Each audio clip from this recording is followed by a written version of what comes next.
take me on that journey, on that path of like your education within the landscape lighting and lighting design. What did it take for you to feel like, okay, this is my calling, so to speak?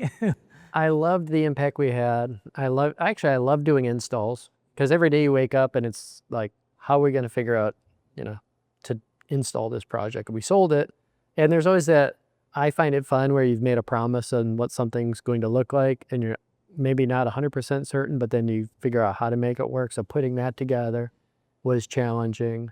The one thing that happened is the franchise system I was part of just was going a completely different direction than I was. So they wanted to be really more making money off service, not focus on design, like speedy lighting. That was the Sir Speedy, all this crazy stuff.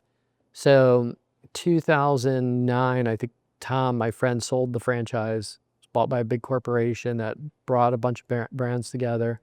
There were no lighting designers, no lighting installers really on their group. It was just a branding mission. And I kept saying, LEDs are coming, how are we going to adjust? And they didn't really have an answer. And I was on the board with them, but they didn't like me. And then one day I got a call to come in and I went and met with them and they basically, pushed me to the point like, we're going to make you do X, X, X, and X, or if you don't, we're going to ban you from lighting. So you can't even work at a Home Depot. You can't work in Canada, Saudi So you had a Arabia, Ireland. non-compete of some sort like that? Yeah. Hardcore non-compete. Yeah.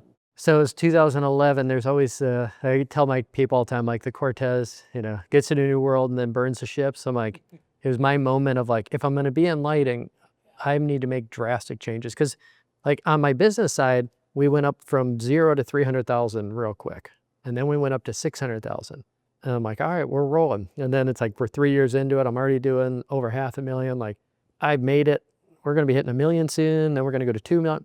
And I just stuck from like 2003 to 2011. I was in the franchise system. I'm doing 600, maybe max out at 800,000 a year, but I could never get my business over that hump. And so, the hard thing is as we're doing that, we're accumulating customers. So service calls are adding up. Products were an issue. So it became very challenging. And now I'm being pushed into like comply with us 100% or you're out of the industry. Yeah. So what did you do? I had my best month ever. It was my last month, finish off #1 in the entire franchise and just wrote a letter saying, thank you for your time. I fulfilled my contract. I'm out. Yeah. Okay. They were all ready. They like instantly, there's a letter going out to the franchise, like they're going to destroy me, go after my home, basically said, I'm going to make you homeless. I'm going to destroy you financially, make an example out of Pat Harder's.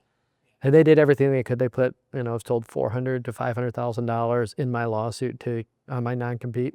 So it was like 3 years of like not sleeping, lawsuits are terrible.